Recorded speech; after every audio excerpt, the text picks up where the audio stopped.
Hello guys, this is Suraj Bhardwaj. Welcome to SN study. आज हम लोग जो गुरुत्वाकर्षण टॉपिक चल रहा था उसी वीडियो को हम लोग आगे बढ़ा रहे हैं और आज हम लोग पढ़ने वाले हैं लिफ्ट।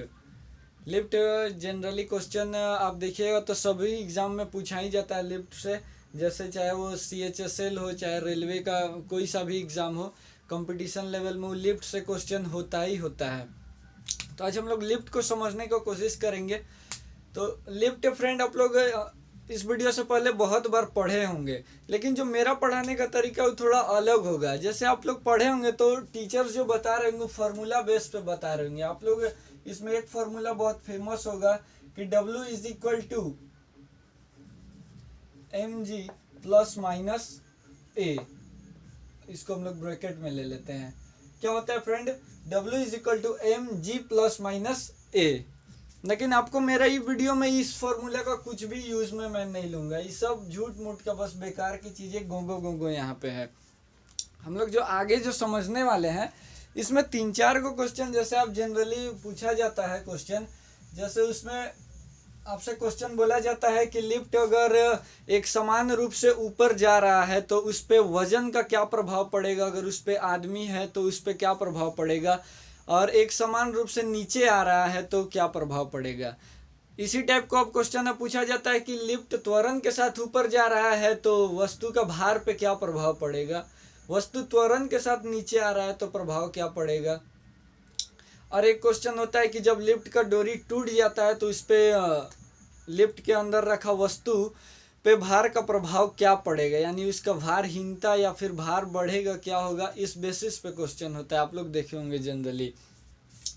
तो पहले हम लोग थोड़ा लिफ्ट का स्ट्रक्चर समझ लेते हैं, जिससे आपको थोड़ा एक नॉलेज मिले कि लिफ्ट वर्क किस टाइप से हम लोग का करता है। और फिर जो जितना गोगों को बता रहे इतना समझने की जरूरत नहीं है, एक लाइन का जुगाड़ बताएंगे, सब क्वेश्चन एकदम सरिया दीजिएगा। यहाँ पे जैसे अगर समझ लीजिए ये कोई मशीन है जो लिफ्ट को वर्क करा रहा है, और यहाँ पे समझ लीजिए लिफ्ट है, लिफ्ट और लिफ्ट के अंदर कोई व्यक्ति बैठा हुआ है, और ये यहाँ पे कोई मशीन है। इसको आप समझ लीजिए क्या है फ्रेंड? मशीन है। मशीन है जो इसको एक्सेलरेशन देता है, जिसको क्या कर रहा है? एक्सेलरेशन दे रहा है। यहाँ पे इसका क्या है? पुल्ली समझ लीजिए। यहाँ पे ये रस्सी है, यहाँ पे भी क्या है? ये रस्सी है। यहाँ से इसको एक्सेलरेशन देता है, यानी कि किस ये मशीन है, मशीन इसको क्या करता है? एक्सेलरेट करता है। यहाँ पे अगर हम लोग फॉर्मूला बेस पे अगर बात करें तो W इज इक्वल टू क्या हो जाएगा? M और G प्लस माइनस A। यानी अगर एक्सेलरेशन पे ही मेन प्रभाव पड़ेगा, अगर एक्सेलरेशन अगर हम लोग यहाँ 0 कर दें तो क्या हो जाएगा? इसके जो ये जो वर्क हो रहा है इस पे प्रभाव पड़ेगा, इसका वेट पे प्रभाव पड़ेगा, इसके मास पे भी प्रभाव पड़ेगा। जी तो सभी जगह होगा फ्रेंड। क्या होगा? जी सभी जगह होगा। अब हम लोग यहाँ डायरेक्ट क्वेश्चन के पे आते हैं कि क्वेश्चन किस टाइप से पूछा जाता है। तो आपसे जो फर्स्ट क्वेश्चन पूछेगा ये बोलेगा कि जब लिफ्ट ऊपर की ओर गतिशील है, जब बोलेगा लिफ्ट एक समान वेग से ऊपर की ओर गतिशील है, तो इसका फर्स्ट केस आप बना लीजिए। जब लिफ्ट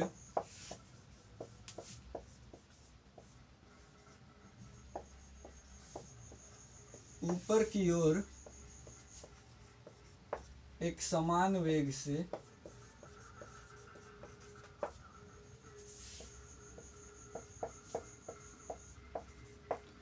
गतिशील है। अगर आप दूसरे टीचर से पढ़ रहे तो इस टाइप से आपको इसमें बताया जाएगा, ठीक है। W is equal to M, यहाँ पे G प्लस माइनस A होता है, प्लस माइनस A होता है। तो यहाँ पे ऊपर की ओर बढ़ रहा है यानी कुछ प्लस A होगा, प्लस होगा, यानी यहाँ पे अब यहाँ पे A का वैल्यू क्या हो जाएगा? ऊपर की ओर एक समान रूप से जा रहा है, एक्सेलरेट नहीं हो रहा है, तो यहाँ पे A का वैल्यू यहाँ पे क्या हो जाएगा? A का वैल्यू 0 हो जाएगा। तो आपके पास निकल क्या आएगा? W is equal to mg। क्या निकल के आएगा friend? W is equal to mg। यानी आप बोल सकते हैं कि जो W का जो वैल्यू है ना तो बढ़ेगा, वेट ना जो वस्तु जो रखा हुआ है लिफ्ट में उसका वेट ना तो बढ़ेगा ना तो घटेगा। अगर कभी भी बोले कि एक समान रूप से ऊपर जा रहा है या नीचे जा रहा है तो सीधा दिमाग में रखना है कि जो लिफ्ट में जो वस्तु है, जो व्यक्ति है, उसका भार पे कोई प्रभाव नहीं पड़ेगा, यानी कि अपरिवर्तित रहेगा।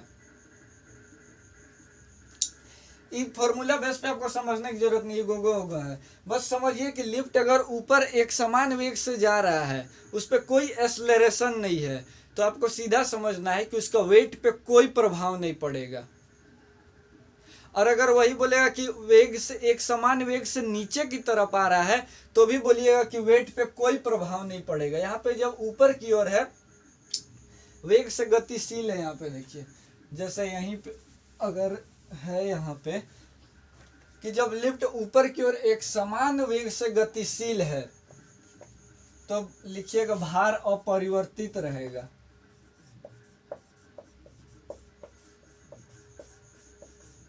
भार अपरिवर्तित रहेगा। अब इसी में बोलेगा कि जब एक समान वेग से नीचे की तरफ आ रहा है तो भी बोलिएगा भार अपरिवर्तित रहेगा। लिफ्ट को इसी पे बनाया जाता है कि वो भार पे क्या कोई प्रभाव नहीं पड़े, वो एक समान वेग से ऊपर जाता है और एक समान वेग से नीचे की तरफ आता है। अब इसमें जो क्वेश्चन में ट्विस्ट होता है वो बोलेगा कि जब लिफ्ट त्वरण के साथ ऊपर के तरफ जा रहा है। अब यहाँ पे बोलेगा जब लिफ्ट, यहाँ पे आप लिख लीजिए, जब लिफ्ट में त्वरण हो रहा है, जब उसमें मशीन वर्क कर रहा है, कभी कम कभी ज्यादा हो रहा है,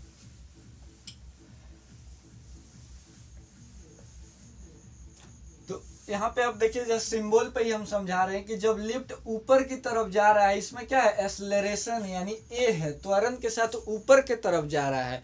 तो अगर हम लोग इसको फॉर्मूला बेस पे बात करें तो ये बन जाएगा W = M, यहाँ तो G तो रहेगा ही और प्लस में A हो जाएगा, क्या यहाँ पे त्वरण है तो यहाँ पर W = क्या हो जाएगा mg और प्लस ma, यानी mg क्या है, mg तो भार है ना फ्रेंड। हम लोग यहाँ पे आगे चल के पढ़िएगा कि W = mg, जब टाइम आउट वर्क पढ़ाएंगे तो वहाँ पे इसको डिटेल में हम समझाएंगे कि W = mg यहाँ पे क्या है। mg एक तरह की क्या है, भार ही है, तो भार में कुछ ऐड हो जा रहा है। ये कब का कंडीशन है, जब लिफ्ट त्वरण के साथ ऊपर जा रहा है। तो जब लिफ्ट त्वरण के साथ ऊपर जाएगा तो इसमें बोलिएगा भार बढ़ेगा। क्या होगा फ्रेंड, भार बढ़ेगा। यही कंडीशन अप्लाई होता है जब झूला में व्यक्ति बैठता है, जैसे कि गोल वाला झूला क्या होता है जिसको हम लोग आसमान तारा बोलते हैं, या तो फिर आप लोग अगर अलग नाम से जानते होंगे तो जो बड़ा सा होता है जो राउंड राउंड घूमता है, अगर उसमें अगर आप सीधा ऊपर की तरफ जा रहे हैं तो ऊपर की तरफ जा रहे हैं तो थोड़ा आपको अच्छा लगेगा कि जब ऊपर जा रहे हैं। लेकिन जैसे ही आप एकदम 90 डिग्री पे हैं और फिर जैसे ही वो टर्न करेगा नीचे की तरफ आइएगा तो लगेगा कि आपका पूरा बेचैनी बढ़ जाएगा, अब डर सा लगेगा कि वेट लॉस हो गया है। तो क्यों हो रहा है, क्या कि हमारा वेट वहां घट जा रहा है। तो इसमें भी दो कंडीशन समझना है। जब बोले कि लिफ्ट ऊपर के तरफ त्वरण के साथ जा रहा है, एक्सेलरेशन के साथ जा रहा है, तो बोलिएगा कि भार बढ़ेगा, एकदम सिंपल।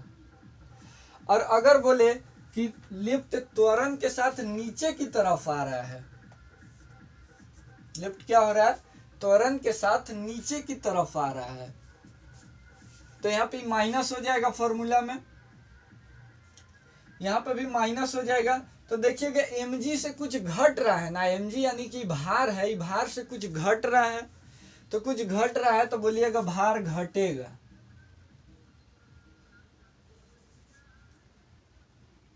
क्या बोलिएगा फ्रेंड, भार घटेगा। भार क्या होगा, डिक्रीज होगा। यहाँ चार चीज हम बताएं, ये पॉइंट को अच्छा से। जब बोले कि एक समान वेग से ऊपर के तरफ जा रहा है या एक समान वेग से नीचे की तरफ जा रहा है तो बोलिएगा भार अपरिवर्तित रहेगा। और जब बोलेगा कि त्वरण के साथ ऊपर जा रहा है तो बोलिएगा भार बढ़ेगा, और त्वरण के साथ नीचे आ रहा है तो बोलिएगा भार घटेगा। अब इसमें एक और कंडीशन फेमस होता है कि जब बोलता है कि लिफ्ट का डोरी टूट गया है, क्या हो गया फ्रेंड, लिफ्ट का डोरी टूट गया है। अब यहाँ से जैसा कि आ रहा है लिफ्ट का डोरी टूट गया है, यानी वहां पे एक्सेलरेशन क्या हो गया है, एकदम जीरो हो गया है, एक्सेलरेशन खत्म हो गया है, यानी ए और जी क्या हो गया, आपस में इक्वल हो गया है। अब जैसे हम लोग इसको अगर फॉर्मूला बेस पे, अब यहाँ पे आप हेडिंग बना लीजिए कि जब लिफ्ट का डोरी टूट गया है,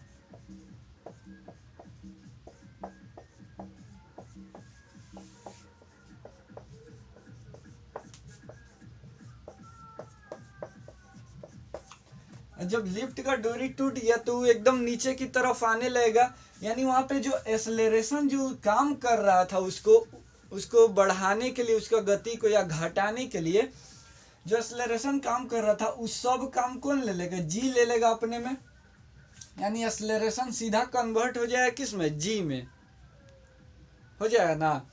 तो अब यहाँ पे अगर हम लोग फॉर्मूला बेस पे बात करें तो फॉर्मूला क्या होता है, फॉर्मूला होता है एम जी प्लस माइनस ए।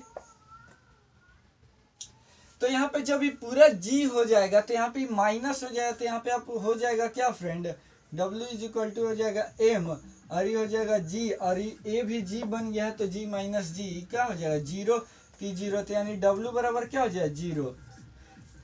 तो जब बोले कि जब लिफ्ट का डोरी टूट गया है तो बोलिएगा कि लिफ्ट में रखा वस्तु या लिफ्ट में मौजूद आदमी का भार एकदम शून्य हो जाएगा, वेटलेस हो जाएगा, यानी कि पूरा तरह से उसका भार खत्म हो जाएगा, वजन उसमें खत्म हो जाएगा एकदम। तो इसमें 4-5 कंडीशन फिर से हम एकदम रिपीट कर देते हैं कि जब बोले कि एक समान वेग से ऊपर जा रहा है, एक समान वेग से नीचे आ रहा है तो बोलिएगा भार अपरिवर्तित रहेगा। अब बोलेगा त्वरण के साथ ऊपर जा रहा है तो बोलिएगा भार बढ़ेगा, त्वरण के साथ नीचे आ रहा है तो भार घटेगा, और जब लिफ्ट का डोरी टूट जाएगा तो बोलिएगा भार एकदम शून्य हो जाएगा, जीरो। अरे अब एगो एक्सेप्शन केस बनता है जिसको आपको लास्ट में समझना है, ये एकदम ग्रेविटेशन के अगेंस्ट है, मतलब आप इसको बोल सकते हैं कि सोच से ऊपर है, मतलब कि इसको साइंस में ऐसा पॉसिबल नहीं है। लेकिन अगर एक कंडीशन हम लोग बताएं कि जैसे वहां पे ए ही ज्यादा हो जाएगा जी, यानी जो इसको स्टार्ट करने वाला मशीन है वो जी को ही अपने से मतलब कि जी से वो ज्यादा हो जाएगा, जो ग्रेविटेशन फोर्स है, ग्रेविटी फोर्स है उससे ज्यादा हो जाएगा ए। तो इस कंडीशन में बोलिएगा कि लिफ्ट क्या हो जाएगा, लिफ्ट ऊपर की तरफ जाने लगेगा, और लिफ्ट जब ऊपर की तरफ जाएगा तो लिफ्ट में रखा वस्तु या लिफ्ट में मौजूद आदमी का सर लिफ्ट के ऊपर जाके टकरा जाएगा। और जब ग्रेविटेशन यहाँ पे ग्रेविटी फोर्स ज्यादा हो जाए तो लिफ्ट ऊपर जाने लगेगा, तो आदमी जो यहाँ मौजूद है लिफ्ट में उसका सर जा करके लिफ्ट का जो ऊपर जो छोर है उस पे जा करके उसका सर टकरा जाएगा। ये केस पॉसिबल नहीं है, बस इसको हम बताने के लिए बता दिए। तो बस इसको 4-5 कंडीशन आपको बस याद रखना है, ज्यादा गोगो नहीं। इससे क्वेश्चन पूछे तो इतने से पूछेगा, और आगे न्यूमेरिकल से पूछेगा तो हम लोग अब न्यूमेरिकल स्टार्ट हुआ तो इसमें सबको एकदम सरिया के करेंगे ग्रेविटेशन का न्यूमेरिकल को। तो इसमें 4-5 कंडीशन फिर से रिपीट कर रहे हैं। जब बोले कि एक समान वेग से ऊपर जाए तो बोलिएगा भार अपरिवर्तित रहेगा, एक समान वेग से लिफ्ट नीचे आए तो भी भार अपरिवर्तित रहेगा। बोलेगा त्वरण के साथ ऊपर जाए तो भार बढ़ जाएगा, और त्वरण के साथ नीचे आए तो भार घट जाएगा। अब एक कंडीशन यहाँ पे जब ए ज्यादा हो जाए जी से तो बोलिएगा लिफ्ट में रखा जो लिफ्ट में वस्तु है उसका सर जाकर के टकरा जाएगा लिफ्ट का दीवार से, ऊपर वाला दीवार से। और फिर एक और कंडीशन आपको इसमें क्या समझना था कि जब ए बराबर हो जाए आपका जी का, यानी कि लिफ्ट का जब डोरी टूट जाए तो लिफ्ट का डोरी टूट जाए तो क्या होगा, भार शून्य हो जाएगा, यानी कि एकदम आदमी वेटलेस हो जाएगा। बस ये 5 कंडीशन आपको याद है तो आप समझिए एकदम क्वेश्चन बन जाए। क्वेश्चन पूछेगा तो इतने से पूछेगा, इस 5 कंसेप्ट में आपको अच्छा से समझना है, और ज़्यादा फार्मूला बेस पर गोगो करने की जरूरत नहीं है। जितना हम बताएंगे बस उतना ही एकदम सीधा कंसेप्ट है वो। 5 से 7 मिनट का वीडियो देंगे।